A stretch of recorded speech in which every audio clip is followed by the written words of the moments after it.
इस्लामकोट शहर में bypass road ते आबादिन अंदर खुलंदड़ इम्कानी शराब जे गुथे ख़िलाफ़ शहरिन सियासी समाजी मज़हबी धुरिन जी गॾिजाणी कारूंजड़ गेस्ट हाउस ते कोठाई वई।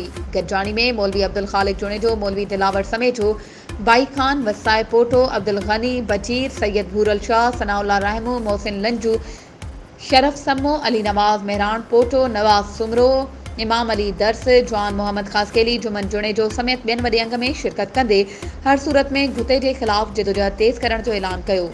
तारीख़ी धरणो हणण बाबति शहर जे समूरनि पाड़नि ऐं ॿाराड़ियुनि जे ॻोठनि में जागरता मुहिम हलाइण जो फ़ैसिलो कयो वियो आहे। बाद में समूरनि अॻवाननि प्रेस क्लब पहुची गुते ख़िलाफ़ सख़्त एहतजाज कंदे प्रेस कॉन्फ्रेंस ज़रिए पंहिंजो मौक़िफ़ मीडिया आॾो रखियो। इन मौक़े ते प्रेस कॉन्फ्रेंस कंदे मौलवी अब्दुल ख़ालिक जुणेजो, मौलवी दिलावर समेजो, अशरफ समो ऐं ॿियनि चयो त बाईपास रोड ते इंसानी आबादिन अंदरि इम्कानी तौरु खुलंदड़ शराब जे गुथे ख़िलाफ़ मज़बूत नमूने सां जिदोजहद कंदासीं। असां कंहिं बि सूरत में खुलंदड़ हिन बुराई खे क़बूल न कंदासीं। असांजे पुरअमन रहण ऐं शराफ़त जो नाजाइज़ फ़ाइदो न वरितो वञे। असां वरी बि हथ वधी गुथो खोलींदड़ धुरिन खे चऊं था त ख़ुदा रा बुराइनि खे हथी न ॾियो। ही तबाह थींदड़ नस्ल तव्हांखे कॾहिं बि माफ़ न कंदो। वधीक ख़बरुनि ऐं अपडेट्स जे लाइ असांजे चैनल खे सब्सक्राइब कयो ऐं हा, बेल आइकन खे प्रेस करणु न विसारिजो त जीअं असांजी हर नई अचण वारी वीडियो तव्हां ताईं पहुची सघे।